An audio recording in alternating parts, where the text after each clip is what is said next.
April 2026ರ ಕನ್ಯಾ ರಾಶಿಯ ಭವಿಷ್ಯದ ಬಗ್ಗೆ ನಾವಿವತ್ತು ಮಾತಾಡ್ತಾ ಇದ್ದೀವಿ. ಅಂದ್ರೆ ಇದೊಂದು ಬರೀ ಜ್ಯೋತಿಷದ ವರದಿ ಅಂತ ಅನ್ಕೋಬೇಡಿ. ಒಂದು ಕಾರ್ಪೊರೇಟ್ ಮ್ಯಾನೇಜ್ಮೆಂಟ್ ಅಥವಾ ಆಧುನಿಕ ಮನೋವಿಜ್ಞಾನದ ಪುಸ್ತಕದಲ್ಲಿ ಸಿಗುವಷ್ಟು ಅತ್ಯುತ್ತಮವಾದ ಪ್ರಾಯೋಗಿಕ ಜೀವನ ಪಾಠಗಳು ಇದರಲ್ಲಿದೆ ಅಂತ ನಾನು ಹೇಳಿದ್ರೆ ಖಂಡಿತ ಯಾರಿಗಾದ್ರೂ ಆಶ್ಚರ್ಯ ಆಗ್ಬೋದಲ್ವಾ? ಹೌದು, ಖಂಡಿತ. ನಾವೆಲ್ಲರೂ ಜ್ಯೋತಿಷ್ಯ ಅಂದ್ರೆ ಕೇವಲ ಭವಿಷ್ಯವಾಣಿ ಅಂತಾನೆ ಅನ್ಕೊಂಡಿರ್ತೀವಿ. ಯಾರು ಏನೇ ಹೇಳಿದ್ರೂ ನಾವು ಭವಿಷ್ಯನಷ್ಟೇ ನೋಡ್ತೀವಿ. ನಿಜ, ಅದೇ ಒಂದು ಮೈಂಡ್ಸೆಟ್ ಇರುತ್ತೆ.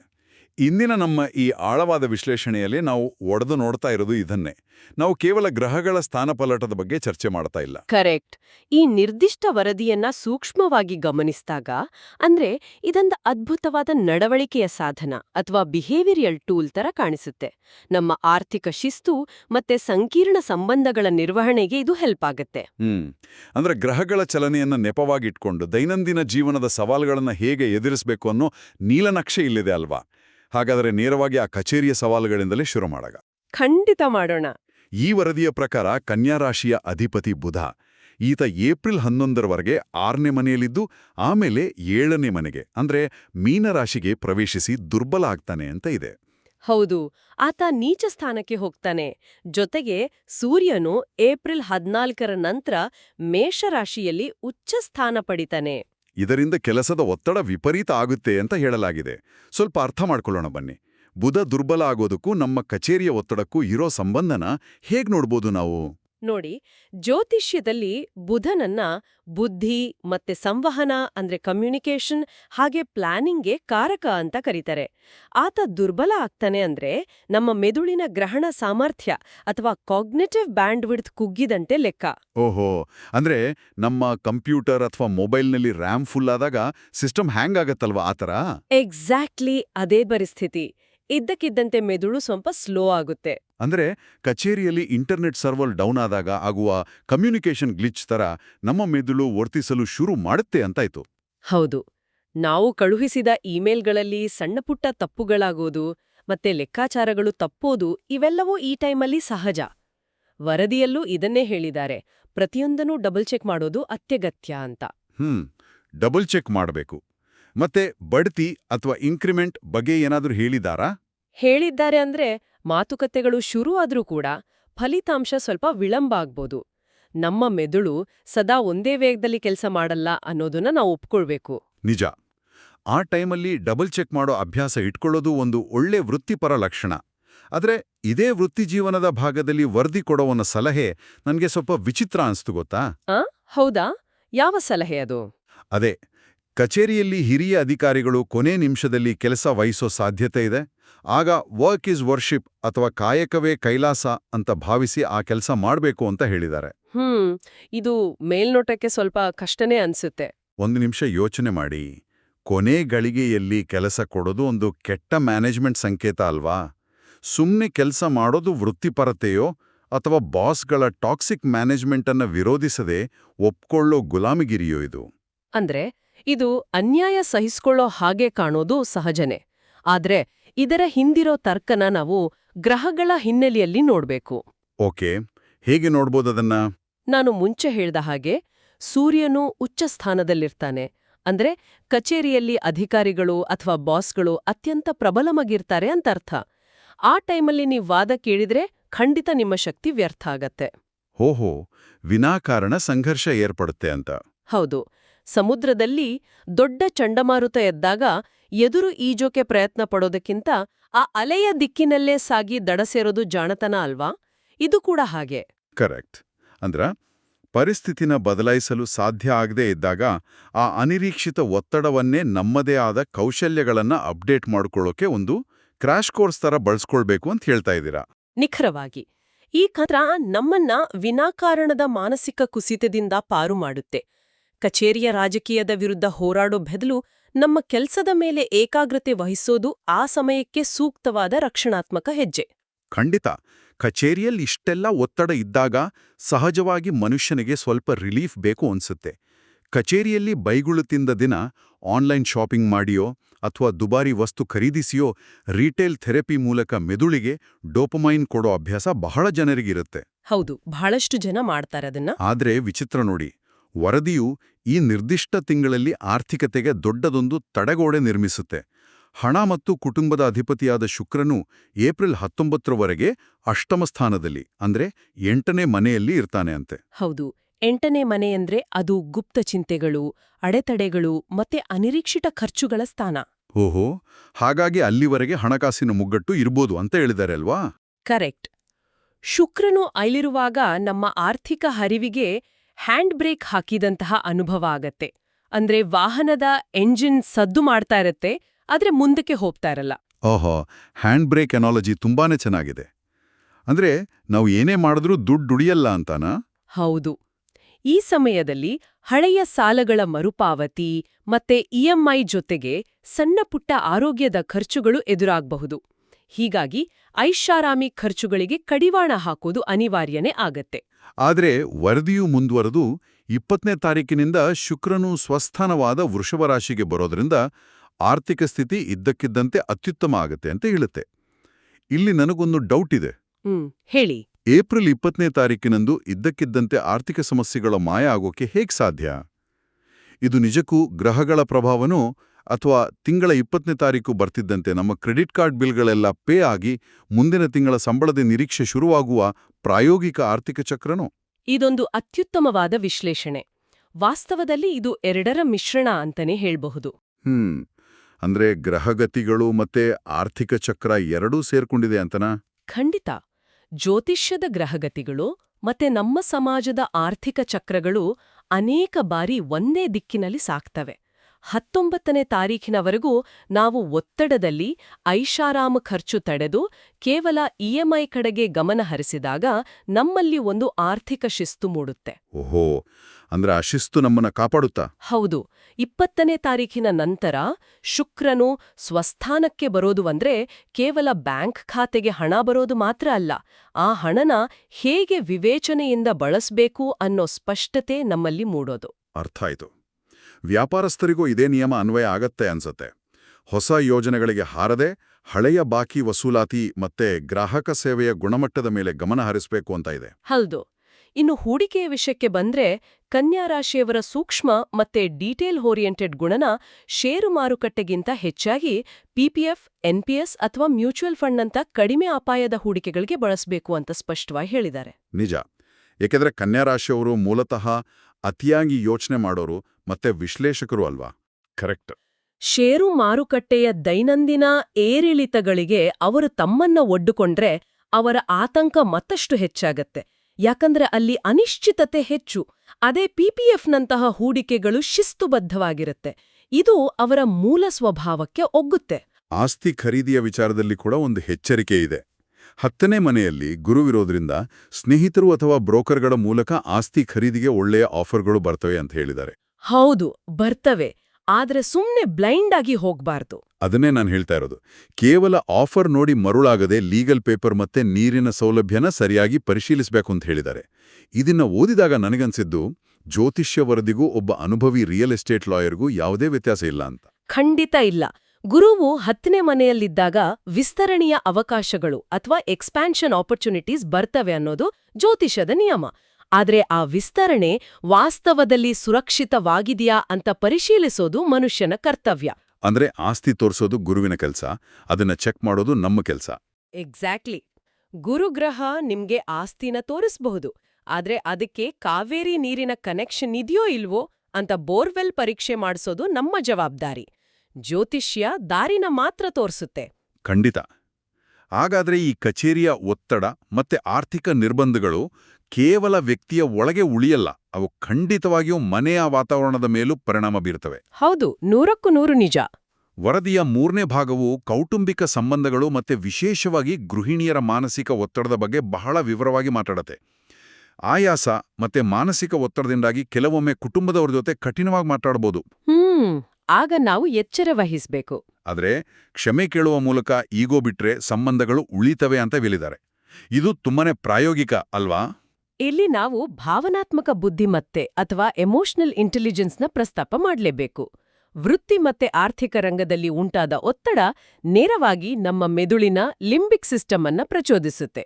ಓಹೋ, ಅದರಿಂದಲೇ ನಾವು ಮನೆಯವರ ಮೇಲೆ ಸಿಡಿಯೋದು ಅಂತಾಯ್ತು. ಹೌದು. ಕ್ಷಮೆ ಕೇಳೋದು ಅನ್ನೋದು ಕೇವಲ ಒಂದು ಪದ ಅಲ್ಲ, ಅದೊಂದು ಅತ್ಯಂತ ಪ್ರಬಲವಾದ ಇಗೋ ಡಿಫ್ಲೇಷನ್ ಟೆಕ್ನಿಕ್. ಒಮ್ಮೆ ನಾವು ನಮ್ಮ ತಪ್ಪನ್ನ ಒಪ್ಪಿಕೊಂಡ್ರೆ ಎದುರಿನ ವ್ಯಕ್ತಿಯಲ್ಲಿರೋ ಕೋಪದ ತೀವ್ರತೆ ತಕ್ಷಣವೇ ಶೂನ್ಯಕ್ಕೆ ಇಳಿಯುತ್ತೆ. ಕರೆಕ್ಟ್. ಸಂಬಂಧಗಳಲ್ಲಿ ಗೆಲ್ಲೋದಕ್ಕಿಂತ ಸಂಬಂಧವನ್ನೇ ಉಳಿಸ್ಕೊಳ್ಳೋದು ಮುಖ್ಯ ಅನ್ನೋದಿದರ ಸಾರ ಅನ್ಸುತ್ತೆ. ಖಂಡಿತ. ಈ ವರದಿಯಲ್ಲಿ ಕನ್ಯಾ ರಾಶಿಯ ಗೃಹಿಣಿಯರ ಬಗ್ಗೆ ಹೇಳಿರೋ ಮಾತುಗಳು ನನಗಂತೂ ಬಹಳ ಆಸಕ್ತಿದಾಯಕ ಎನಿಸ್ತು. ಅವರಿಗೆ ಶಿಸ್ತು, ಸಮಯ ಪಾಲನೆ ಮತ್ತೆ ಸ್ವಚ್ಛತೆ ಬಹಳ ಮುಖ್ಯವಂತೆ. ಇತರರು ಇದನ್ನು ಪಾಲಿಸದಿದ್ದಾಗ ಕುಜಗ್ರಹದ ಪ್ರಭಾವದಿಂದ ವಿಪರೀತ ಕೋಪ ಬರುತ್ತೆ ಎನ್ನಲಾಗಿದೆ. ಹೌದು, ಯಾಕೆಂದ್ರೆ ಕುಜನೂ ಲಗ್ನವನ್ನ ನೋಡ್ತಾನೆ. ಆದರೆ ನನಗಿಲ್ಲೊಂದು ಪ್ರಶ್ನೆ ಕಾಡ್ತಾ ಇದೆ. ಈ ವಿಪರೀತ ಕೋಪ ಬರೋದು ನಿಜಕ್ಕೂ ಆಕಾಶದಲ್ಲಿರೋ ಕುಜಗ್ರಹದ ದೃಷ್ಟಿಯಿಂದನೋ ಅಥವಾ ಮನೆಯ ಎಲ್ಲಾ ಮಾನಸಿಕ ಹೊರೆಗರನ್ನ, ಅಂದ್ರೆ ಯಾರು ಯಾವ ಬಿಲ್ ಕಟ್ಟಬೇಕು, ಮಕ್ಕಳಿಗೆ ಏನ್ ತಿಂಡಿ ಮಾಡಬೇಕು, ಮನೆಯ ಸ್ವಚ್ಛತೆ ಹೇಗಿದೆ ಅನ್ನೋ ಇಡೀ ಮನೆಯ ಮೆಂಟಲ್ ಲೋಡನ್ನು ಒಬ್ಬರೇ ಹೊರೋದ್ರಿಂದ ಬರೋ ಸಹಜ ಹತಾಶೆಯೋ ಇದು? ಇದು ಬಹಳ ಒಳ್ಳೆ ಪ್ರಶ್ನೆ. ಈ ಪರಿಸ್ಥಿತಿನ ಅರ್ಥ ಮಾಡ್ಕೊಳ್ಳಕ್ಕೆ ನಾವೊಂದು ಆರ್ಕೆಸ್ಟ್ರಾ ನಿರ್ದೇಶಕನನ್ನ ಊಹಿಸ್ಕೊಳ್ಳೋಣ.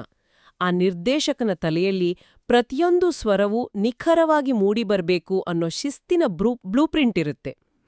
ಓಕೆ.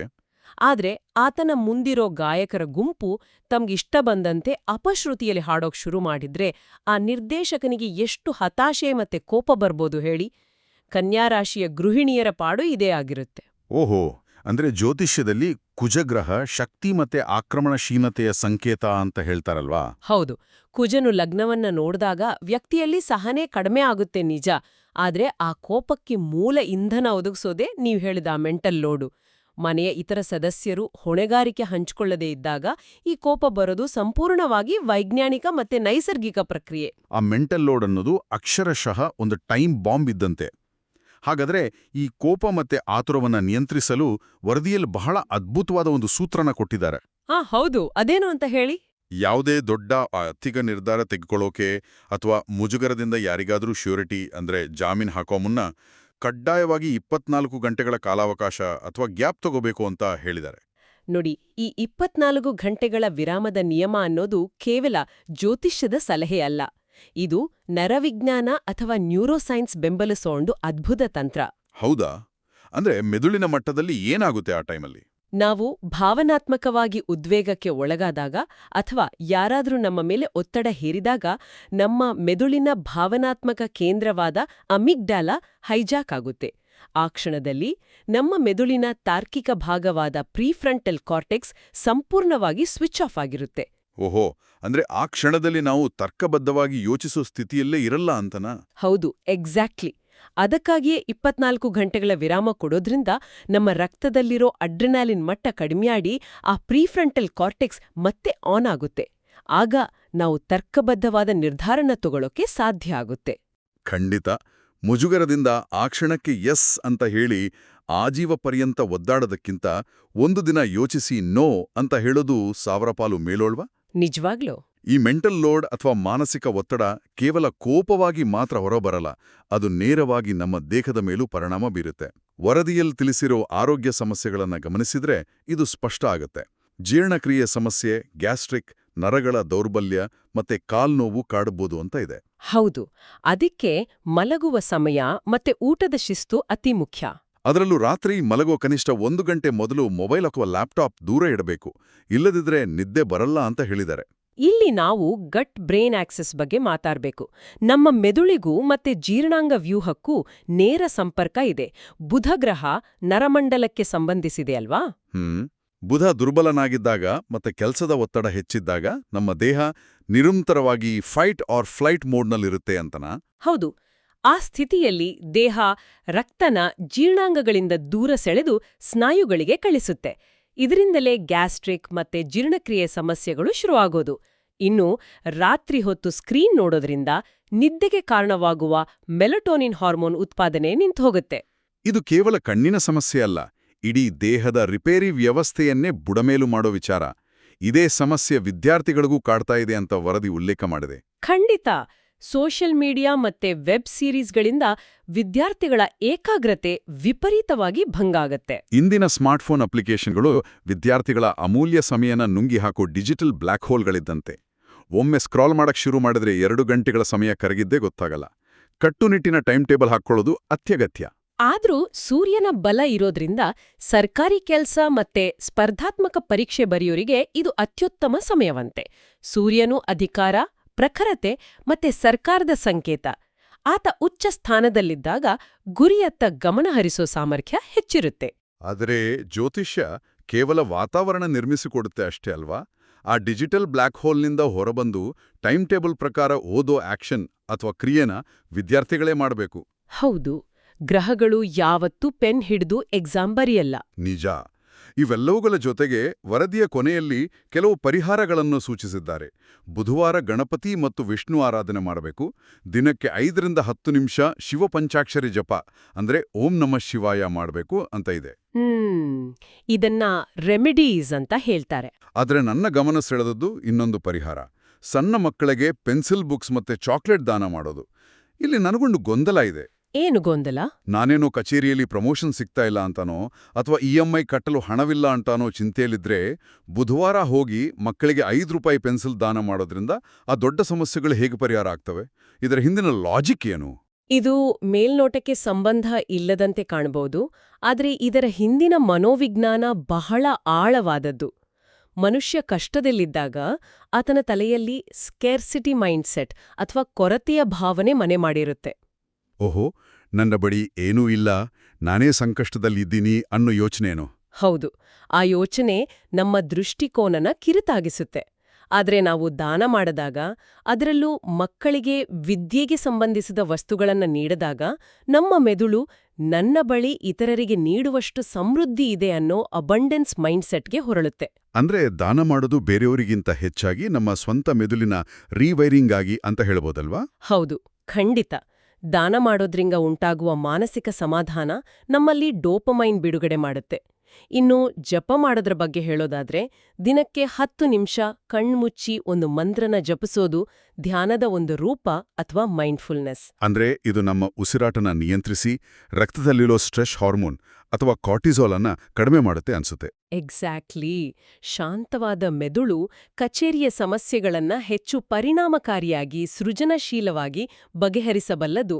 ಹೀಗೆ ಈ ಸಣ್ಣ ಪರಿಹಾರಗಳು ನೇರವಾಗಿ ಮ್ಯಾಜಿಕ್ ಮಾಡಲ್ಲ, ಬದಲಿಗೆ ಮ್ಯಾಜಿಕ್ ಮಾಡುವಂತಹ ನಿರ್ಧಾರಗಳನ್ನ ತೆಗೆದುಕೊಳ್ಳೋ ಸಾಮರ್ಥ್ಯನ ನಮ್ಮಲ್ಲಿ ಹುಟ್ಟುಹಾಕ್ತವೆ. ನಿಜಕ್ಕೂ ಇದು ಕಣ್ಣು ತೆರೆಸುವಂತಹ ವಿವರಣೆ. ಗ್ರಹಗಳ ಪ್ರಭಾವಕ್ಕಿಂತ ಆ ಪ್ರಭಾವನ ಎದುರಿಸಲು ನಾವು ಅಳವಡಿಸಿಕೊಳ್ಳುವ ಈ ಸಣ್ಣ ಸಣ್ಣ ಮಾನಸಿಕ ಕೀಲಿಕೈಗಳು ಬಹಳ ಮುಖ್ಯ ಆಗ್ತವೆ. ಹಾಗೆ ನೋಡಿದ್ರೆ ಈ ಮೂಲ ಮಾಹಿತಿಯಲ್ಲಿ ಆಸಕ್ತರಿಗಾಗಿ 30 ದಿನಗಳ ಆನ್ಲೈನ್ ಬೇಸಿಕ್ ಜ್ಯೋತಿಷ್ಯ ಕೋರ್ಸ್ ಬಗ್ಗೆಯೂ ಉಲ್ಲೇಖಿಸಲಾಗಿದೆ. ಹೌದು, ಆಸಕ್ತಿ ಇರೋರು ದಿನಕ್ಕೊಂದು ವಿಡಿಯೋ ನೋಡಿ ಜ್ಯೋತಿಷ್ಯದ ಮೂಲಭೂತ ಅಂಶಗಳನ್ನ ಕಲಿಬಹುದು ಅಂತ ಹೇಳಿದ್ದಾರೆ. ಯಾರಿಗಾದ್ರೂ ಈ ವಿಷಯದಲ್ಲಿ ಸ್ವತಃ ಅರಿವು ಮೂಡಿಸಿಕೊಳ್ಳಬೇಕು ಎನಿಸಿದ್ರೆ ಇದೊಂದು ಅವಕಾಶ ಅಷ್ಟೇ. ಯಾವುದೇ ವಿಷಯದ ಮೂಲಭೂತ ಅಂಶಗಳನ್ನ ನಾವೇ ಸ್ವತಃ ಅರಿತುಕೊಳ್ಳೋದು ಯಾವಾಗ್ಲೂ ಒಳ್ಳೆಯದೇ. ಅದು ನಮ್ಮ ವಿಶ್ಲೇಷಣಾ ಸಾಮರ್ಥ್ಯನ ಮತ್ತಷ್ಟು ಹೆಚ್ಚಿಸುತ್ತೆ. ಖಂಡಿತ. ಹಾಗಾದ್ರೆ ಇದೆಲ್ಲದರ ಅರ್ಥ ಏನು?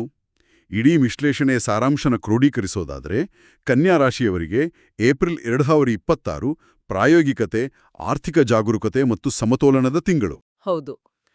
ಕಚೇರಿಯಲ್ಲಿನ ಒತ್ತಡ ಇರಲಿ, ಆರ್ಥಿಕ ಏರಿಳಿತಗಳಿರಲಿ ಅಥವಾ ಮನೆಯಲ್ಲಿನ ಭಿನ್ನಾಭಿಪ್ರಾಯಗಳಿರಲಿ, ದಿನಚರಿಯನ ಹಂತ ಹಂತವಾಗಿ ಅಥವಾ ಸ್ಟೆಪ್ ಬೈ ಸ್ಟೆಪ್ ಆಗಿ ನಿರ್ವಹಿಸೋದೇ ಯಶಸ್ಸಿನ ಗುಟ್ಟು.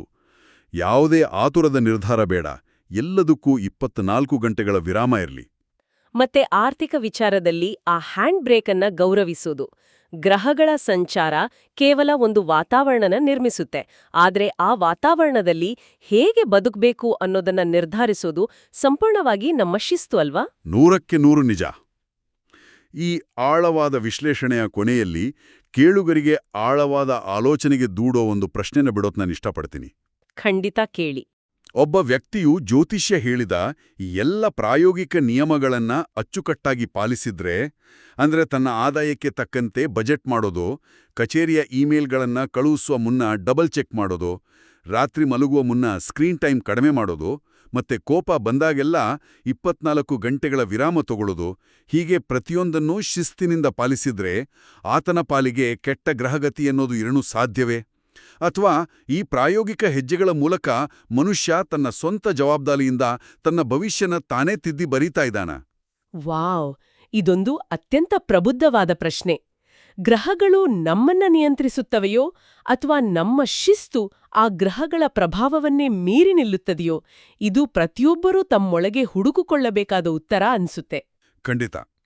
ನಮ್ಮ ಜೊತೆ ಸೇರಿ ಈ ವಿಚಾರಗಳನ್ನ ವಿಶ್ಲೇಷಿಸಿದ್ದಕ್ಕಾಗಿ ಧನ್ಯವಾದಗಳು.